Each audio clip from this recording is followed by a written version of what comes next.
Selamat pagi Bapak Ibu dan saudara-saudara yang dikasihi Tuhan. Bagaimana kabarnya? Saya berharap kita semua dalam keadaan sehat, selalu mengucap syukur kepada Tuhan dan bersukacita. Amin. Mari Bapak Ibu dan saudara yang dikasihi Tuhan, kita mengawali ibadah kita pada hari ini dengan bersaat teduh. Kita memohon supaya Tuhan memimpin ibadah kita dari awal sampai akhir. Saat teduh dimulai.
Saat teduh selesai.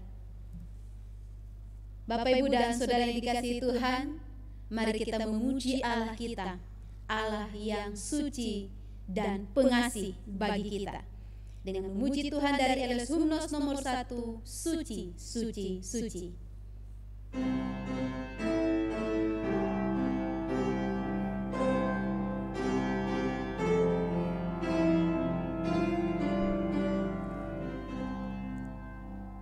Suci, suci, suci, Tuhan Maha Kuasa, Dikau kami puji di pagi yang teduh. Suci, suci, suci,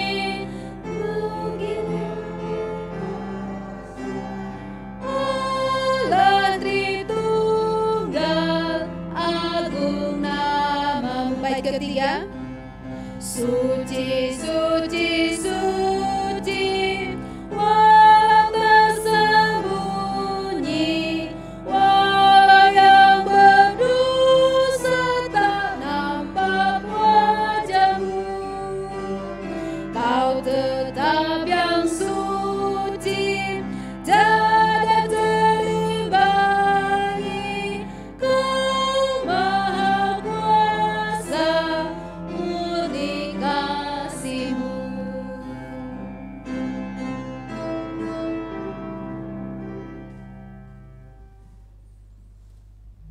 Sidang jemaat yang dikasihi oleh Tuhan, terimalah berkat Tuhan di awal ibadah ini. Sesungguhnya kebaktian kita pada hari ini dapat terselenggara oleh karena cinta kasih dan anugerah daripada Tuhan Allah yang Maha Kuasa, yang sudah menyatakan diri kepada kita, yaitu Allah Bapa, Anak dan Roh Kudus. Sesungguhnya dalam anugerahnya Tuhan Allah memberkati setiap umatnya yang beribadah kepadanya dengan berkatnya demikian: damai dan sejahtera dari Allah Bapa, cinta dan kasih daripada Tuhan kita Yesus Kristus, serta kuasa Roh Kudus dicurahkan kepada Bapak, Ibu dan saudara sekalian pada saat ini. Amin.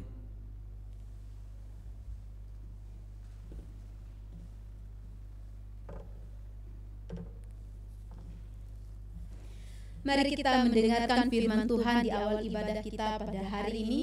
Saya bacakan di dalam kitab Mazmur 50 ayat yang ke-15. Mazmur 50 ayat ke-15, begini kebenaran firman Tuhan. Berserulah kepadaku pada waktu kesesakan, aku akan meluputkan engkau, dan engkau akan memuliakan aku. Amin. Ya, kita akan senantiasa memuliakan Tuhan di sepanjang hidup kita. Mari kita muliakan kasih setia Tuhan dengan memuji Tuhan dari LS Hymnos nomor 11, Mulia Setiamu.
dia setia Tuhan dalam kehidupan kita.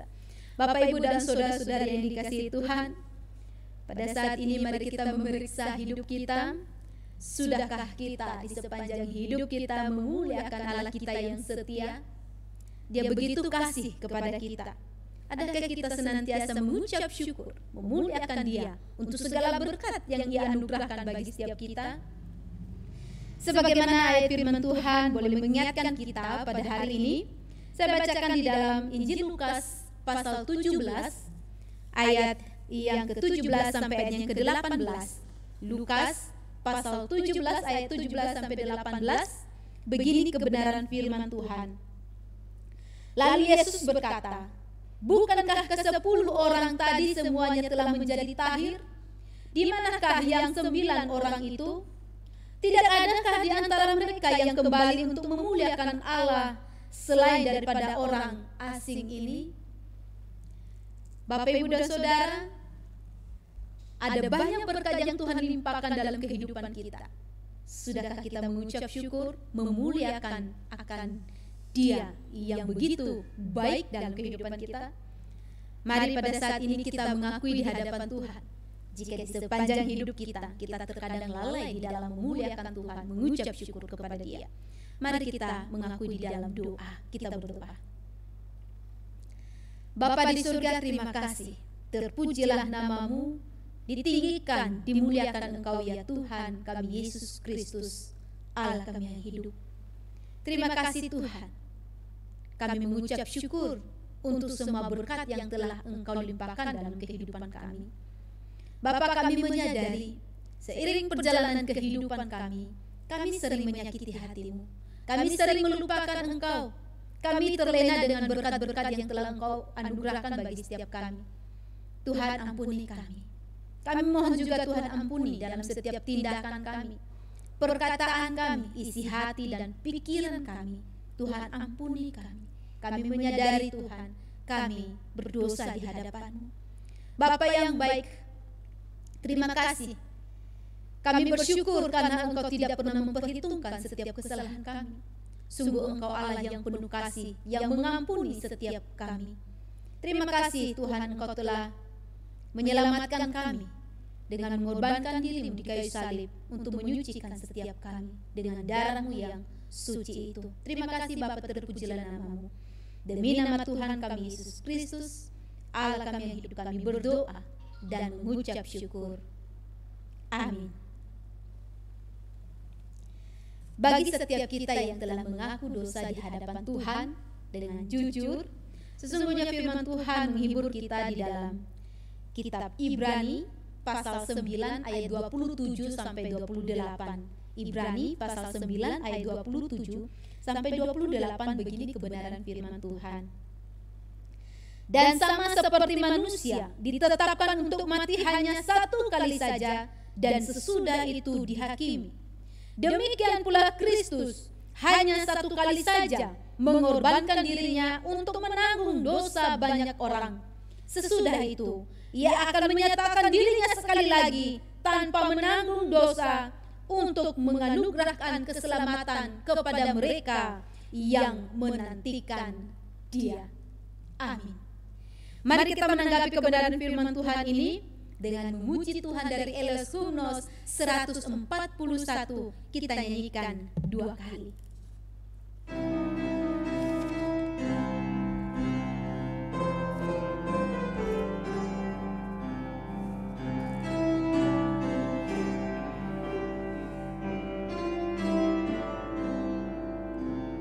Yesus Juru Selamat yang agung, jadi perlindungan.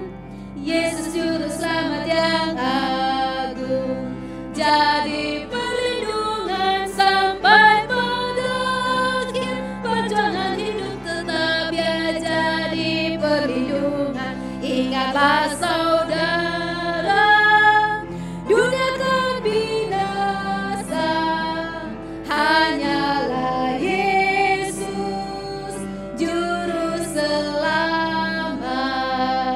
Yesus adalah batu zaman kita, dalam Yesus kita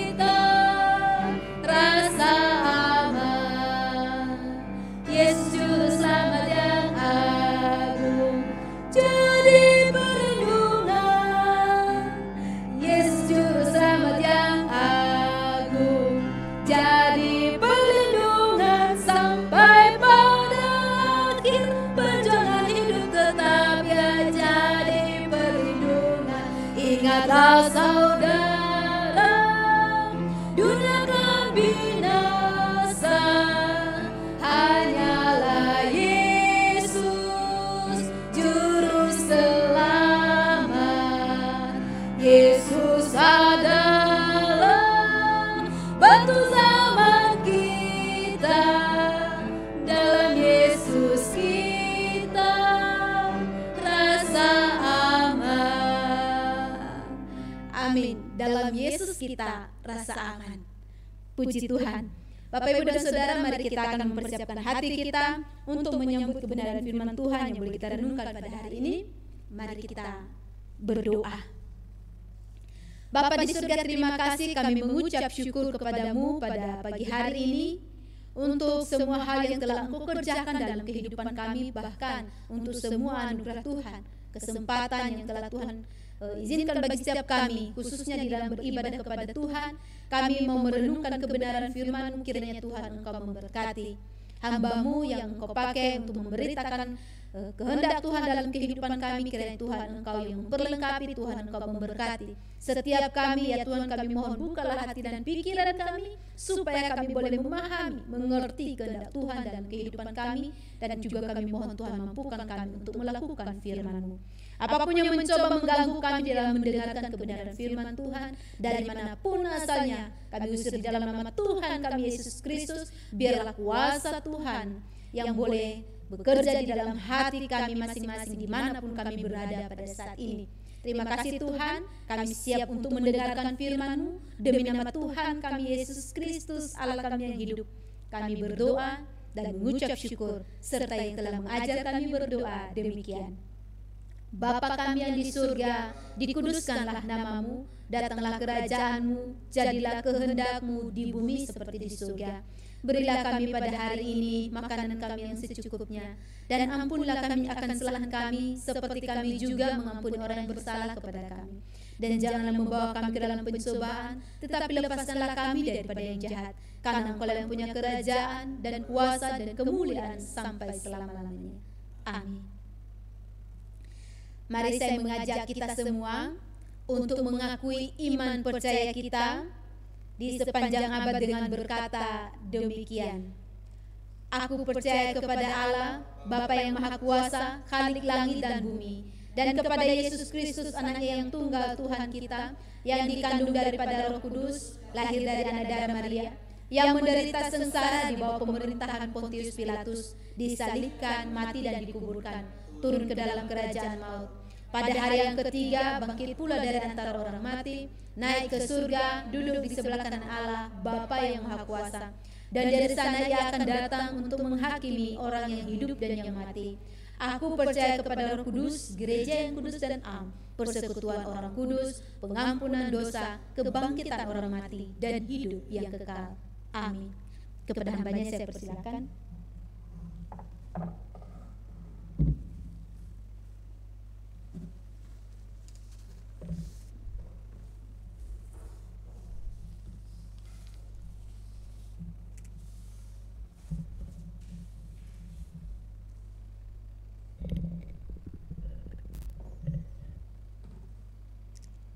Salam. Selamat pagi Bapak, Ibu, dan saudara-saudara yang dikasihi Tuhan. Saya senang dan bersyukur karena hari ini bisa bertemu lagi dengan Bapak, Ibu, dan saudara melalui media yang ada. Kita juga memuji Tuhan karena diberkati, diberi kesempatan untuk melaksanakan ibadah secara online.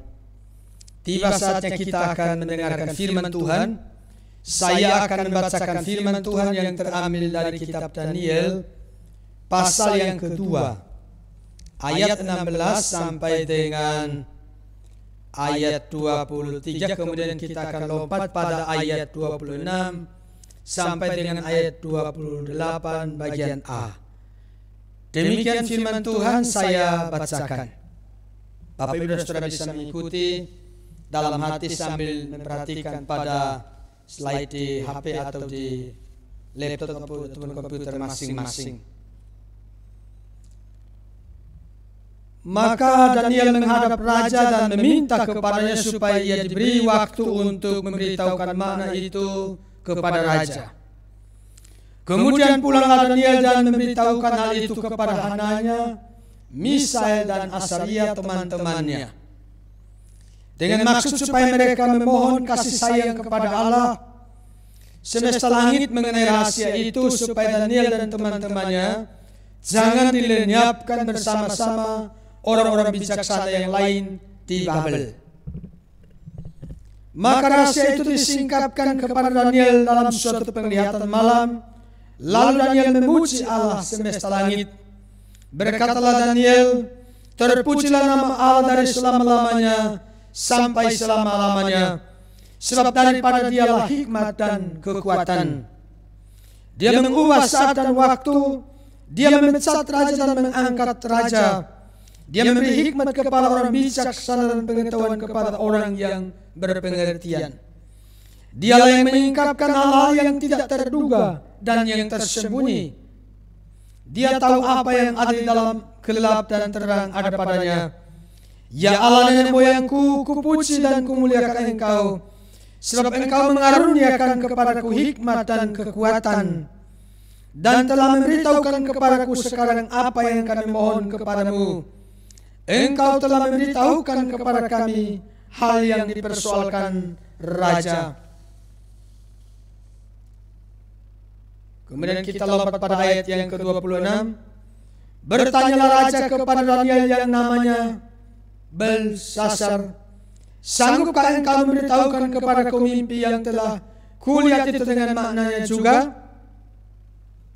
Daniel menjawab, katanya kepada raja, rahasia yang ditanyakan tuanku raja tidaklah dapat diberitahukan kepada raja oleh orang bijaksana, ahli jampi, orang berilmu atau ahli nujum. Tetapi di sorga ada Allah yang menyingkapkan rahasia-rahasia. Ia telah memberitahukan kepada tuanku Raja Nebukadnezar apa yang akan terjadi pada hari-hari yang akan datang. Demikianlah sejauh ini bagian firman Tuhan yang kita baca pada hari ini, dan berbahagialah setiap kita yang membaca firman Tuhan, merenungkan dan melakukannya dalam kehidupan kita setiap hari. Bapak, Ibu, dan saudara-saudara yang dikasihi oleh Tuhan, Daniel merupakan sosok yang bijaksana. Dalam pembuangan di Babel, namanya diganti menjadi Belsasar. Ia adalah seseorang yang saleh. Ia menolak untuk makan dari makanan yang najis. 10 kali lebih cerdas daripada orang lain yang bersamanya. Luar biasa bukan? Dia berdoa secara rutin 3 kali sehari. Di dalam Daniel pasal 6 diceritakan dia diselamatkan oleh Tuhan secara ajaib dari gua singa. Bahkan dia dipakai Tuhan untuk menuliskan kitab Daniel yang di dalamnya pun kita temukan berbagai nubuat mengenai Mesias, yaitu Yesus Kristus yang akan datang ke dalam dunia ini. Daniel ini merupakan pemimpin politik dan dia seorang nabi. Ia menduduki jabatan yang tinggi di Babel. Dia membawahi para wakil raja di berbagai tempat. Nah, Bapak, Ibu, dan saudara-saudara yang dikasihi oleh Tuhan, bila kita mengamati di pasal 2 ini, maka di sana kita menemukan Raja Nebukadnezar itu sedang gelisah hatinya. Ada apa? Ya. Mengapa sehingga Nebukadnezar ini gelisah? Katanya itu dia sedang bermimpi. Pada waktu itu katanya. Setelah bermimpi kemudian dia bingung tentang mimpinya itu. Maka dia mengumpulkan orang-orang berhikmat, orang-orang bijaksana dari seluruh wilayahnya itu untuk kemudian menanyakan kepada mereka mengenai mimpinya itu dan maknanya. Ternyata di antara semua orang yang dikumpulkan, orang-orang berhikmat, orang bijaksana yang dikumpulkan itu, tak satu orang pun yang mampu menjawab apa yang diminta oleh Raja Nebukadnezar. Raja kemudian marah. Dia lalu memutuskan untuk menghabisi mereka, untuk membunuh mereka semuanya. Maka ada orang yang ditugaskan untuk menyampaikan pengumuman itu, bahwa semua orang bijaksana, orang berhikmat akan dibunuh, termasuk Daniel dengan 3 orang temannya, Sadrak, Mesak, dan Abednego. Setelah mendengar pengumuman yang demikian keras, Daniel lalu bertemu dengan Aryok. Aryok itu orang yang disuruh untuk menyampaikan pengumuman itu. Daniel berkata, mengapa raja mengeluarkan perintah begitu keras? Aryok menceritakan apa yang terjadi pada Daniel. Setelah itu Daniel menghadap kepada raja. Dia menghadap kepada raja. Kalau kita baca di ayat 16 tadi, di situ dijelaskan demikian, saya bacakan.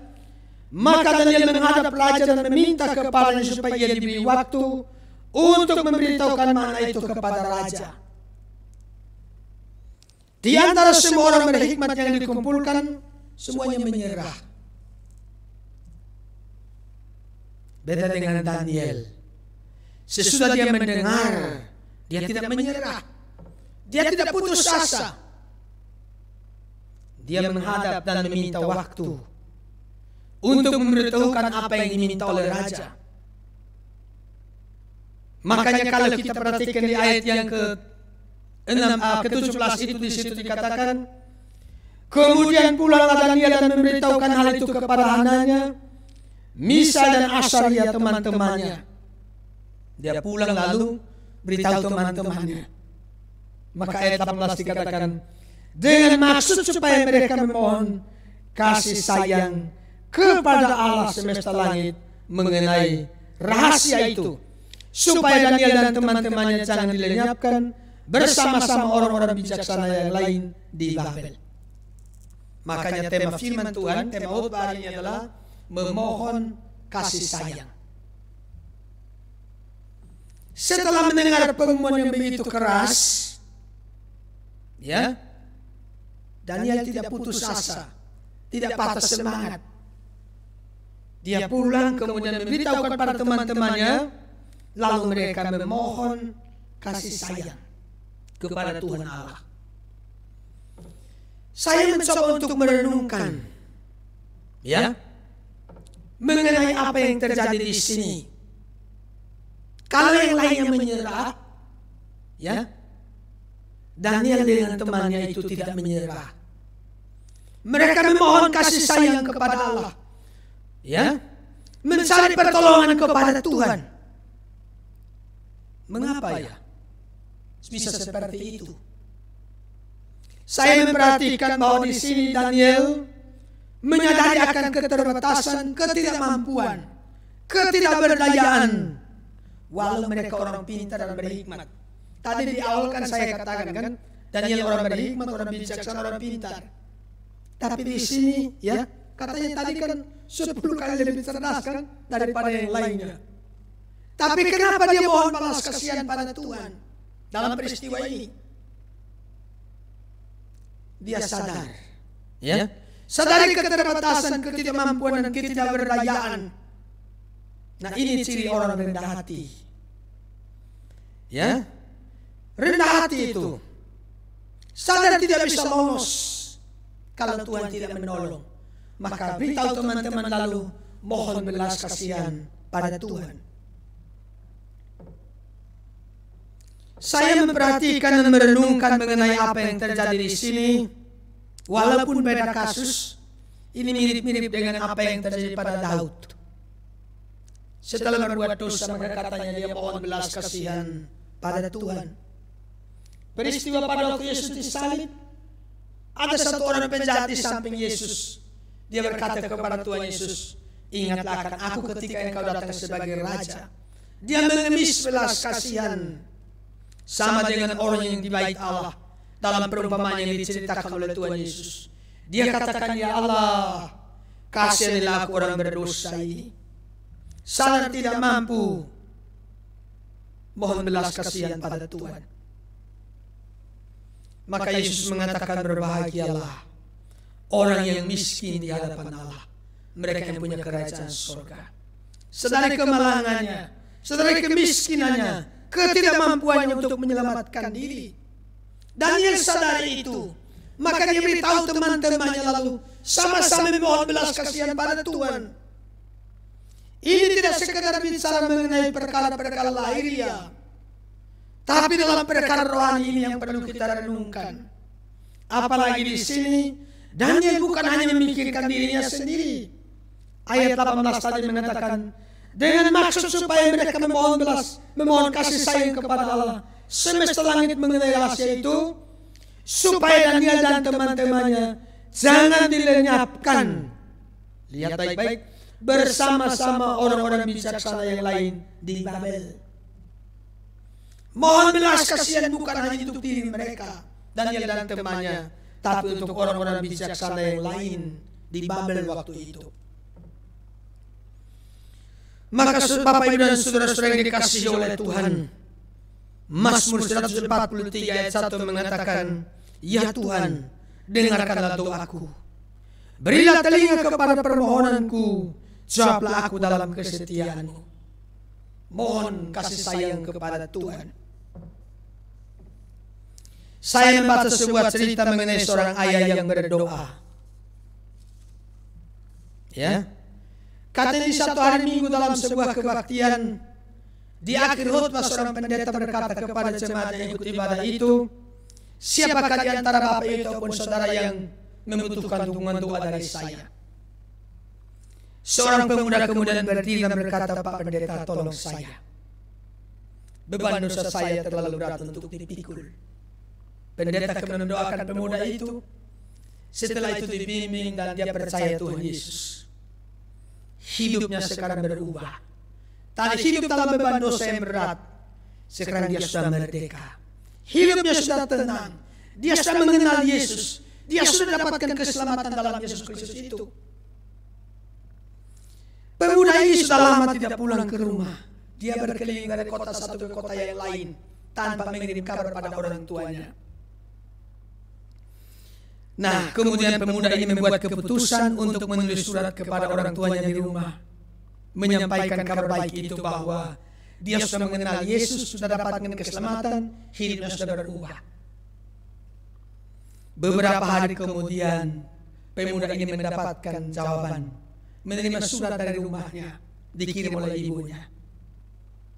Ibunya berkata begini, anakku yang terkasih, engkau pasti menerima Yesus Kristus pada jam yang sama saat ayahmu pulang ke surga. Ia telah sakit cukup lama, dan pada hari itu ia sangat gelisah. Ia terguling-guling di tempat tidurnya sambil berseru, Tuhan, tolong selamatkan anak laki-laki saya yang tersesat dan patut dikasihani. Ibu yakin bahwa salah satu alasan engkau menjadi orang yang mengenal Yesus adalah karena permohonan ayahmu yang tak putus-putusnya sampai dia meninggal. Saya merenungkan kisah ini, mencoba menghubungkan dengan apa yang terjadi pada Daniel dan teman-temannya. Betapa penting untuk kita berdoa, memohon kasih sayang dari Tuhan, bukan hanya untuk diri kita sendiri, tapi untuk orang-orang yang lain, supaya semuanya bisa diselamatkan oleh Tuhan. Itu yang dikerjakan oleh Daniel. Di dalam menghadapi masalah yang berat, persoalan yang serius, Daniel mengajak teman-temannya untuk memohon kasih sayang kepada Tuhan Allah, untuk minta tolong kepada Tuhan. Ini merupakan tanda bahwa Daniel memang benar-benar orang yang mengenal Allah. Tanda bahwa orang beriman, seperti Nehemia, ya, mendengar berita mengenai apa yang terjadi di kampungnya, Nehemia kemudian berdoa kepada Tuhan. Ini juga yang terjadi dengan Paulus. Waktu di penjara di kota Filipi, Paulus berdoa bersama Silas. Di tengah masalah yang berat, memang kita harus berdoa. Amin. Bagaimana? Selama ini kalau menghadapi persoalan yang berat, sudahkah kita datang kepada Tuhan dalam doa? Sudahkah kita memohon kasih sayang kepada Tuhan? Atau kita tenggelam dalam keputusasaan? Daniel mengandalkan Tuhan, makanya dia memohon kasih sayang. Kalau yang lain sudah menyerah, Daniel tidak mau menyerah. Ya, tidak mau menyerah dia. Dia mengandalkan Tuhan seperti yang dikatakan oleh itu siapa? Yeremia. Diberkatilah orang yang mengandalkan Tuhan kan. Dia memohon kasih sayang kepada Tuhan. Tandanya bahwa dia sungguh-sungguh mengandalkan Tuhan. Ia mempercayai janji kesetiaan, kuasa, dan keperkasaan daripada Tuhan. Kan ada nyanyian yang sering kita nyanyikan itu. Tak terbatas kuasa-Mu Tuhan, semua dapat Kau lakukan. Apa yang kelihatan mustahil bagiku, itu sangat mungkin bagimu. Betul ya? Yang lain sudah menyerah. Orang-orang bijaksana yang lain itu sudah menyerah. Sebentar lagi akan terima nasib, dihukum mati. Daniel tidak menyerah. Dia mohon kasih sayang kepada Tuhan. Memangnya di pasal 1 di sana dijelaskan Daniel mendapat kasih sayang dari Tuhan. Maka di sini dia datang kepada Tuhan memohon kasih sayang. Ini menandakan bahwa Daniel itu percaya bahwa Tuhan itu menjawab permohonan. Berserulah kepadaku pada waktu kesesakan, ya. Aku akan meluputkan engkau. Mazmur 50 ayat 15. Daniel mengerti hal ini. Maka sekarang dalam kesulitan dia berdoa. Memang dia sudah terbiasa berdoa, bukan? Katanya itu 3 kali sehari. Bukan 3 hari sekali ya. 3 kali sehari. 3 kali sehari Daniel berdoa. Dia berdoa kepada Tuhan. Saya mendengar katanya ada anak gadis yang badannya gemuk. Kalau naik tangga itu takut dia. Makanya dia mamanya bilang sama dia, nak, kalau kamu naik tangga minta tolong sama Tuhan Yesus. Tuhan Yesus tolong saya. Maka itu sering dia lakukan. Kalau naik tangga selalu berteriak, Tuhan Yesus tolong saya sambil berpegangan itu. Sesudah sampai di atas dia bilang, Tuhan Yesus terima kasih, sekarang engkau boleh pergi. Nah, coba lihat. Ya, jangan sampai kita berdoa pas butuh. Kalau sudah tidak butuh, kita bilang, ya Tuhan, terima kasih boleh pergi sekarang. Aku sudah aman. Daniel tidak begitu. 3 kali sehari, secara rutin dia lakukan itu. Dia berdoa kepada Tuhan. Maka itu yang kemudian dia lakukan. Sudah terbiasa untuk berdoa. Maka sekarang dalam kesulitan dia datang kepada Tuhan untuk memohon. Melibatkan teman-temannya, memohon kasih sayang kepada Allah. Maka ayat yang ke-19 itu menjelaskan pada kita begini. Saya bacakan ayat 19. Maka rahasia itu disingkapkan kepada Daniel dalam suatu penglihatan malam. Permohonannya tidak sia-sia. Betul ya? Ini ayat 19. Maka rahasia itu disingkapkan kepada Daniel dalam suatu penglihatan malam. Memang orang itu kalau memohon kepada Tuhan tidak ada ruginya. Ya, tidak ada ruginya. Datang kepada Tuhan tidak sia-sia. Nah ini buktinya. Dalam kesulitan yang besar, dalam bahaya yang begitu mengancam, ya, bukan hanya persoalan harta benda, ini persoalan nyawa. Mohon kepada Tuhan. Tuhan memberi solusi. Tuhan memberi jalan keluar. Nah, adakah di antara kita yang ikut ibadah hari ini yang sedang menghadapi persoalan yang berat? Menghadapi persoalan yang sukar, yang sulit? Mari belajar dari Daniel ini. Mohonlah kepada Tuhan. Ya, mohonlah kasih sayang kepada Tuhan. Nah ini sudah terbukti kan? Makanya satu ayat kitab Pastor mengatakan sebagai penolong dalam kesesakan sangat terbukti. Nah ini satu buktinya. Daniel memohon kasih sayang kepada Tuhan dan Tuhan menjawab permohonan itu. Ya, rahasia itu diberitahukan kepada Daniel. Karena memang apa yang diminta oleh Daniel itu bertujuan untuk memuliakan Tuhan.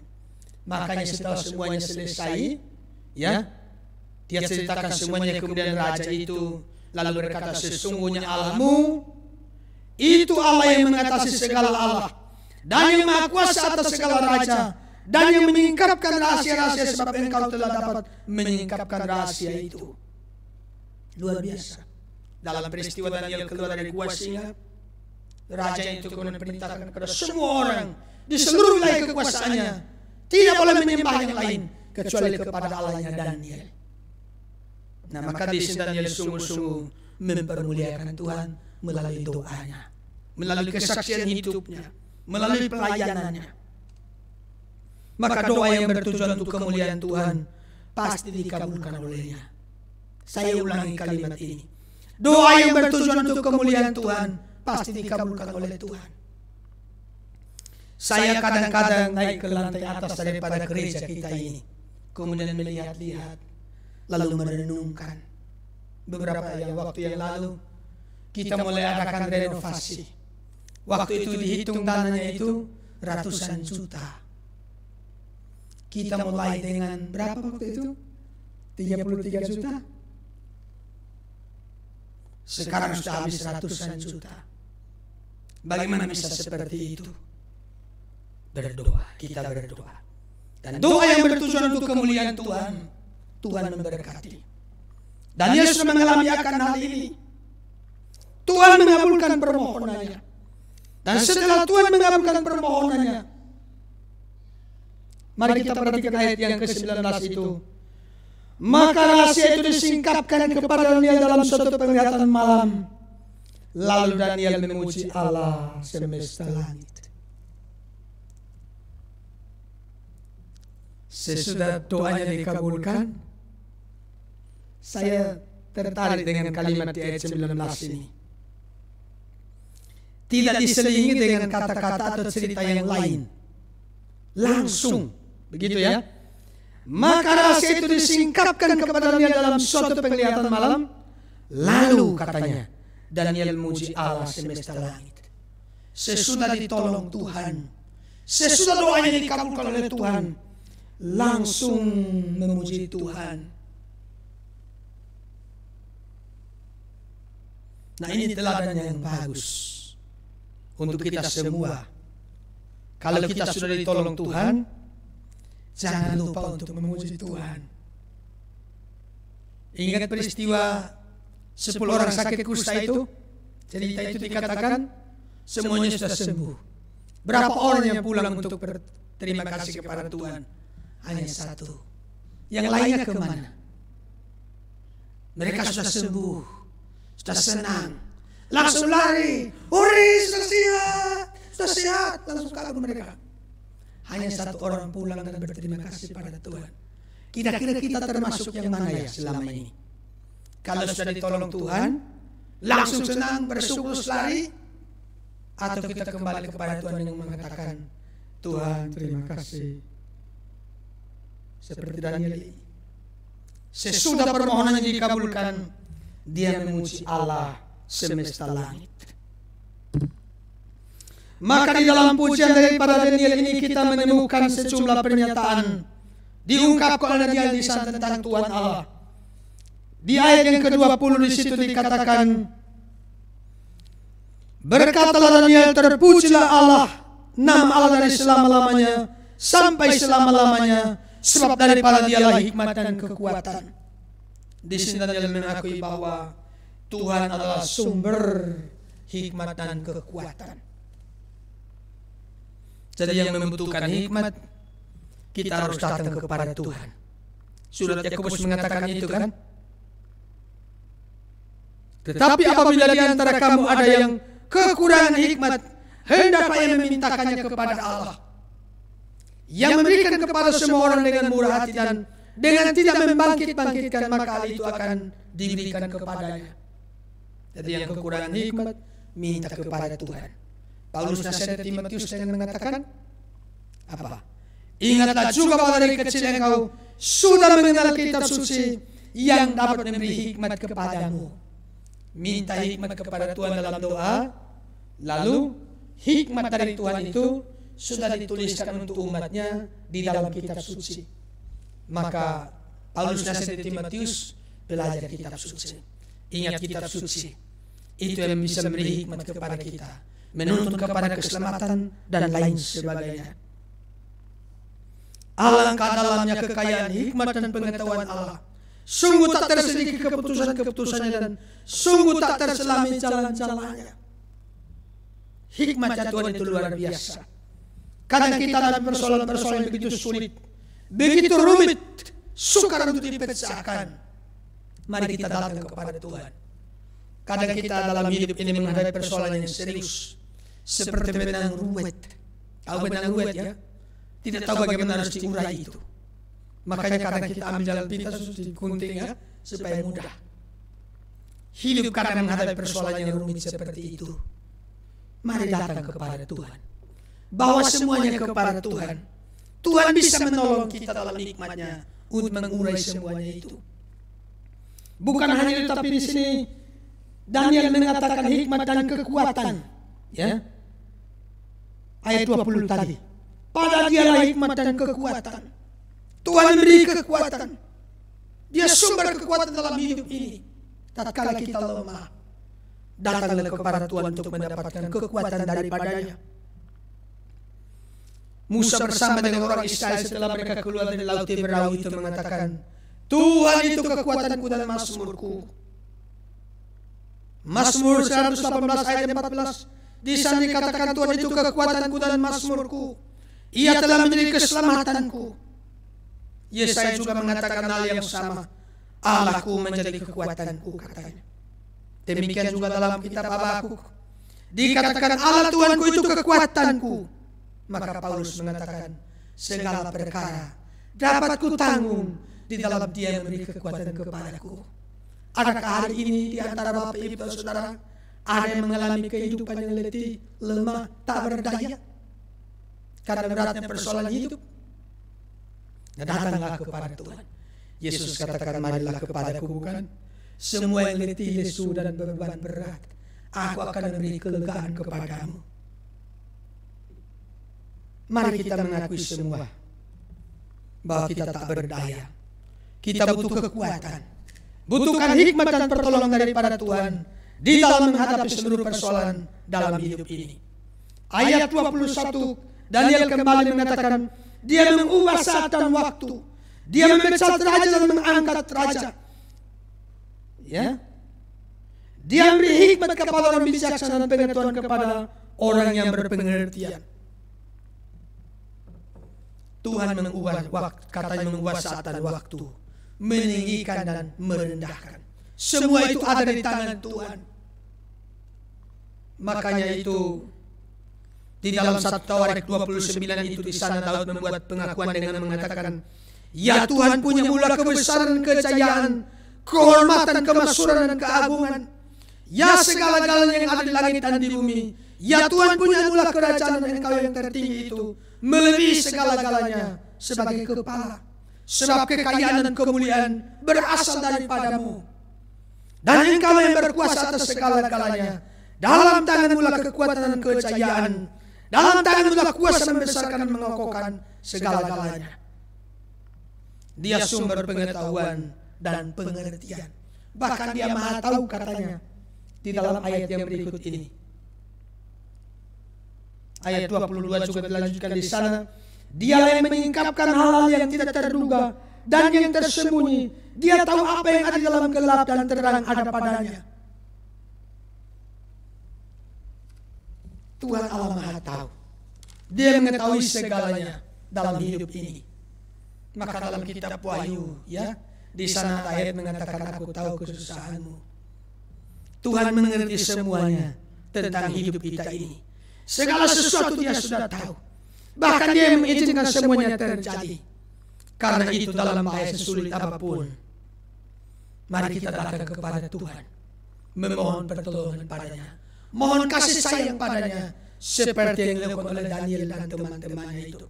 Di ayat 23 itu, di sana kita temukan Daniel kembali mengatakan, ya Allah nenek moyangku, kupuji dan kumuliakan Engkau. Sebab Engkau mengaruniakan kepadaku hikmat dan kekuatan, dan telah memberitahukan kepadaku sekarang apa yang kami mohon kepadamu. Engkau telah memberitahukan kepada kami hal yang dipersoalkan raja. Makanya kemudian Daniel lalu menghadap raja. Ya, saya ada siapkan gambar sepintas sekedar untuk tahu sebenarnya mimpinya raja itu apa sih. Nah ini, saya harap mudah-mudahan Bapak Ibu bisa lihat. Ya, ini ada gambar mengenai mimpi itu. Daniel bertemu raja kemudian memberitahu itu ada mimpi mengenai ada patung katanya, patung yang tinggi besar. Kemudian coba ditampilkan gambar yang berikut. Patung itu katanya kepalanya dari emas. Iya. Kepalanya patung dari emas. Kemudian yang berikut, nah ini, lengan dan dadanya itu dari perak. Kemudian yang berikut, ini perut dan pinggangnya itu dari tembaga. Jadi kepala dari emas, ya, dada dan lengan itu dari perak. Kemudian perut dan pinggang dari tembaga. Saat lanjut, kemudian pahanya dari besi. Unik ya, aneh. Makanya itu membuat saya bingung gelisah. Terus kakinya itu satu dari besi, satu dari tanah liat. Jadi kepala emas, ya, dadanya itu beda, perak, perutnya dan pinggangnya itu beda, pahanya besi, kakinya satu dari besi, satu dari itu tanah. Lalu katanya, coba dilanjutkan, tiba-tiba kemudian katanya ada batu yang terungkit tanpa perbuatan manusia menimpa patung itu di kakinya, kemudian patung itu jatuh lalu hancur. Ya, mulai dari kakinya sampai kepala itu hancur semuanya. Seperti sekam ditiup debu, katanya seperti itu. Nah, maka dijelaskan dalam bagian berikut, batu yang terungkit tanpa perbuatan manusia itu kemudian menjadi besar memenuhi seluruh bumi. Nah, ini merupakan sebuah ungkapan dari Tuhan mengenai kedatangan daripada Mesias. Yesus Kristus kan katanya batu yang terungkit tanpa perbuatan manusia menghancurkan patung itu kemudian besar memenuhi seluruh bumi. Nah, ini mungkin ada waktu kita bisa bahas khusus, tapi kurang lebih ini yang saya mau sampaikan, bahwa mimpi ini membuat penglihatan, membuat Nebukadnezar bingung. Dalam kebingungannya itu, kegelisahannya itu, mau menghabisi semua orang bijaksana, termasuk Daniel dan teman-temannya. Tapi Tuhan turun tangan. Tuhan turun tangan dan menolong, memberi apa yang menjadi kesulitan, memberi jalan keluar kepada Daniel. Daniel menghadap raja, menjelaskan semuanya itu. Makanya raja lalu kagum dan berkata, ya, memang Tuhannya Daniel itu luar biasa.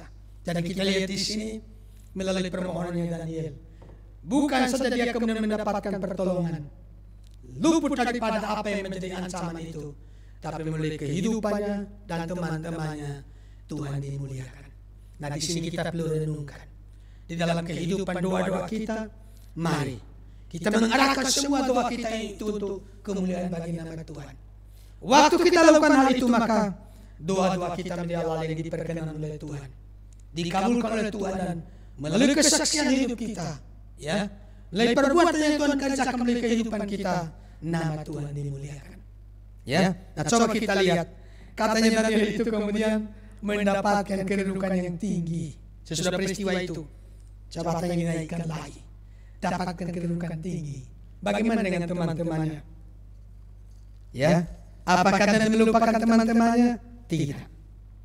Ayat 49 tadi tidak kita baca, tapi saya bacakan di sini. Di ayat 49 dikatakan, atas permintaan Daniel, raja menyerahkan pemerintahan wilayah Babel itu kepada Sadrak, Mesak dan Abednego, sedangkan dia sendiri tinggal di istana raja. Sesudah dia sukses, tidak lupa teman-temannya. Dia bicara kepada raja, kemudian teman-temannya juga mendapatkan bagian. Ya, maka saya akan tutup pemberitaan firman Tuhan hari ini dengan sebuah kisah. Karena ada badai, maka sebuah kapal tenggelam di lautan luas.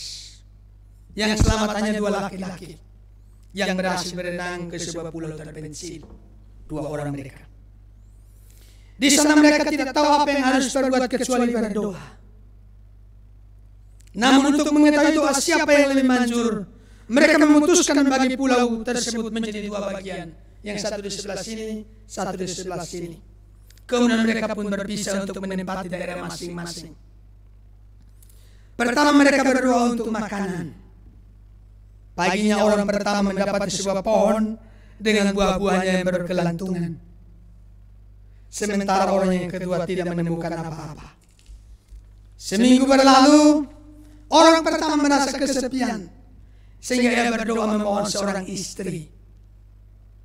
Di pulau terpencil ini, mohon seorang istri. Tanpa diduga, Keesokan harinya ada kapal karam. Hanya seorang wanita yang berhasil selamat dan sampai ke bagian pulau yang ditempati orang pertama. Sehingga setelah itu dikatakan si orang pertama berdoa menjadikan wanita itu istrinya. Segera setelah itu si orang pertama berdoa minta rumah, pakaian, dan lebih banyak lagi makanan dan ajaib. Segalanya terkabulkan dengan segera. Puji Tuhan ya, senang dia. Ironisnya katanya tidak terjadi apa-apa bagi orang kedua. Jadi yang satu berdoa dapat apa-apa, orang kedua tidak dapat apa-apa dia. Akhirnya orang pertama berdoa minta sebuah kapal agar ia dan istrinya bisa meninggalkan pulau tersebut. Lagi-lagi esok harinya ia menemukan sebuah kapal terdampar di bagian pulau yang ditempatinya. Buru-buru ia dan istrinya naik ke kapal, hendak meninggalkan orang kedua. Ia merasa bahwa orang kedua tidak layak menerima berkat Allah karena tidak satu pun doanya dikabulkan oleh Tuhan. Ketika seorang pertama hendak meninggalkan pulau, tiba-tiba terdengar suara bergemuruh dari sorga. Mengapa kamu hendak meninggalkan temanmu sendiri di pulau? Orang pertama itu bilang, berkat ini hanya untukku. Semua doanya tidak ada yang terkabul. Berarti ia memang tidak pantas menerima apa-apa. Suara itu kemudian melanjutkan mengatakan, kamu salah. Ia telah berdoa untuk satu hal dan aku hanya mengabulkan doanya. Jika bukan karena dia, kamu tidak akan menerima semua berkat ini. Katakan, kata orang pertama tadi, apa yang ia doakan sehingga aku harus memperdulikannya? Suara dari surga itu mengatakan, ia memohon kepadaku agar semua doamu dikabulkan. Dari kisah ini, saya merenungkan bahwa kalau kita minta dukungan doa pada yang lain, kita sudah berkati Tuhan, jangan lupa untuk menjadi berkat bagi yang lainnya. Terutama orang-orang yang juga setia dan tekun mendoakan kita. Maukah melakukan semua ini? Kiranya Tuhan memberkati kita semua. Amin untuk firman Tuhan. Tuhan Yesus memberkati kita. Sebelum kita masuk dalam doa, mari kita akan memuji Tuhan. Kepala liturgos saya persilahkan.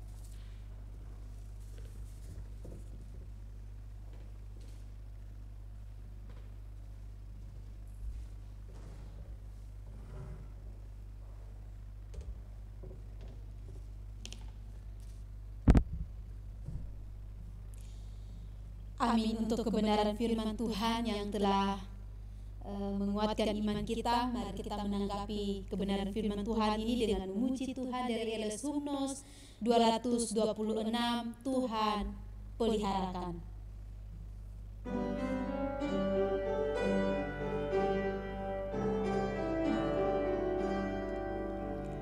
Jangan kau takut kesusahan, Tuhan peliharakan.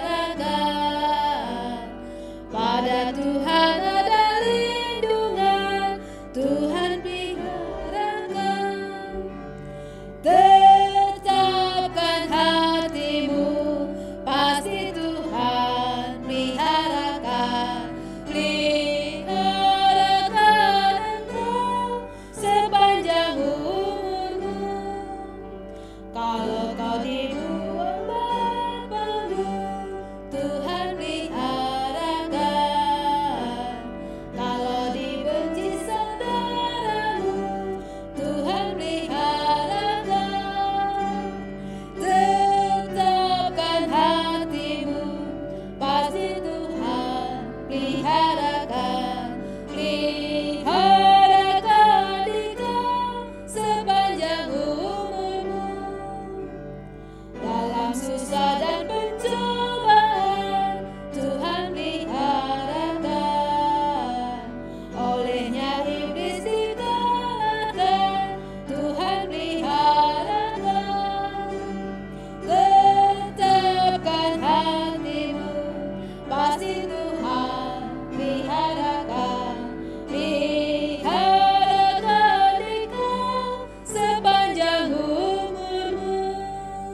dalam doa syafaat, mari kita berdoa. Bapa, terima kasih, kami sungguh mengucap syukur untuk kebenaran firman Tuhan yang boleh menguatkan iman kami, meneguhkan kami di dalam Engkau. Terima kasih Tuhan, mampukan kami untuk senantiasa melakukan kebenaran firman-Mu. Di sepanjang hidup kami boleh menyenangkan hati Tuhan. Terima kasih Bapa di surga. Demikian pada pagi hari ini kami berdoa memohon belas kasih Tuhan dan berkat Tuhan untuk gereja kami, Gereja Elos Surabaya di tempat ini, di dalam berbagai-bagai pergumulan. Kiranya Tuhan Engkau memberkati, membukakan jalan keluar sehingga permasalahan yang dihadapi boleh terselesaikan. Demikian ya Tuhan, kami juga berdoa untuk semua hamba-hamba Tuhan yang Kau percayakan melayani di gereja ini, baik itu juga untuk seluruh pengurus dan majelis. Kiranya juga Tuhan Engkau memberkati. Lebih-lebih kami berdoa untuk seluruh umat Tuhan, seluruh jemaat Tuhan di Surabaya dimanapun berada pada saat ini. Kiranya juga Tuhan Engkau memberkati dalam berbagai pergumulan yang mereka hadapi, entah dalam pekerjaan, kesehatan, entah dalam iman percaya mereka kepadamu. Kiranya Tuhan terus yang memberkati. Terima kasih Bapa di surga, terpujilah nama-Mu. Demikian kami berdoa untuk bangsa dan negara kami. Ya Tuhan, berkatilah. Kiranya Tuhan Engkau terus yang memulihkan akan bangsa ini. Terima kasih Tuhan, berdoa untuk para pemimpin kami dari pusat sampai ke daerah-daerah. Kiranya juga Tuhan memberikan hikmat dan bijaksana untuk boleh memimpin bangsa kami. Terima kasih Tuhan, demikian kami berdoa sekali lagi untuk gereja-gereja di seluruh dunia, di seluruh Indonesia, bahkan di Sinode Elos Indonesia. Kiranya juga Tuhan memberkati. Bapa yang baik, untuk kehidupan kami selanjutnya kami serahkan ke dalam tangan-Mu. Kami percaya bahwa setiap langkah Tuhan Kau yang memimpin dan menyertai kami. 1 minggu ke depan Tuhan akan selalu bersama dengan kami. Terima kasih ya Tuhan, terpujilah nama-Mu. Ini doa kami jauh dari kesempurnaan, biarlah jadi kehendak-Mu. Ampuni kami Bapa, di dalam nama Tuhan kami Yesus Kristus kami berdoa dan bersyukur. Amin. Sebelum kita akan menerima berkat Tuhan, mari kita memuji Tuhan dari Eles Hymnos 229, sepanjang jalan Tuhan pimpin.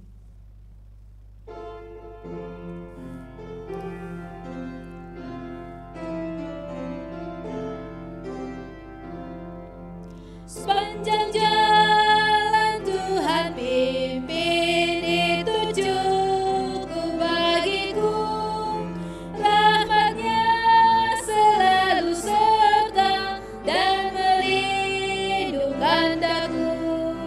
Penghiburan dari surga jika Tuhan sertaku. Karena tentulah semua diperbuatnya begitu. Karena tentulah semua diperbuatnya begitu.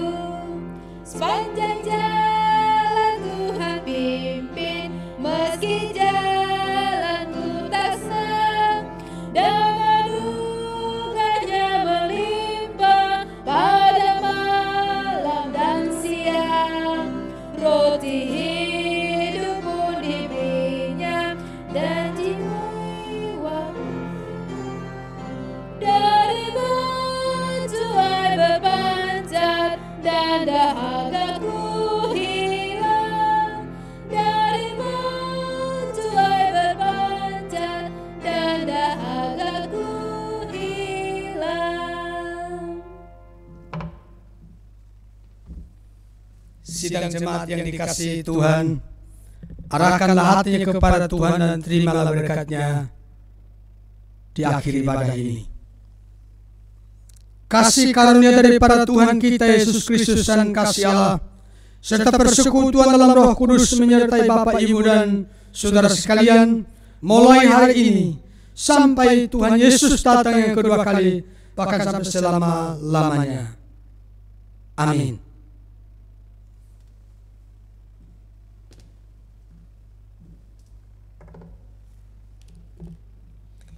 Kita akhiri ibadah kita dengan sekali lagi memuji Tuhan dari Eles Hymnos 229, sepanjang jalan Tuhan pimpin. Kita nyanyikan bait yang ketiga.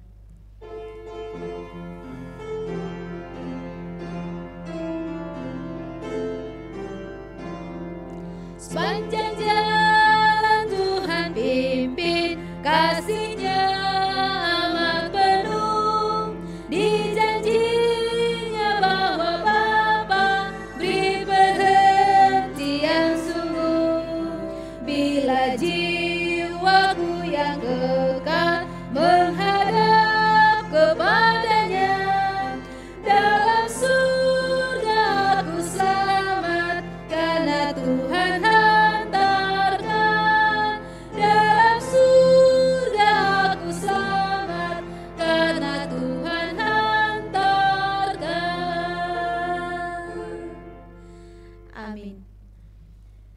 Mari kita mendengarkan pengumuman untuk minggu ini mengenai persembahan. Persembahan untuk operasional gereja, persembahan persepuluhan, persembahan misi dapat diserahkan melalui rekening gereja BCA dengan nomor 822-1079-248 atas nama Bambang Suwanto atau Yan Peter Kamlasi. Jemaat yang sudah mengirim persembahan melalui rekening gereja supaya memberitahukan kepada bendahara gereja melalui WA 083858 atas nama Agung Sugiharta Mulia. Yang kedua, mengenai acara rohani gereja, pertama, persekutuan doa Selasa pada tanggal 6 Oktober 2020 dimulai pukul 19.30 WIB. Kedua, pemahaman Alkitab pada hari Kamis 8 Oktober 2020 pada pukul 19.30 WIB. Seluruh kegiatan tersebut diadakan melalui Zoom. Silahkan bergabung melalui link yang akan dibagikan melalui grup WA gereja. Diharapkan kepada seluruh jemaat untuk mengikuti kegiatan rohani ini supaya kita boleh bertumbuh bersama. Amin. Demikian Bapak Ibu untuk pengumuman dan ibadah kita hari ini. Selamat hari Minggu. Tuhan Yesus memberkati kita semua. Shalom.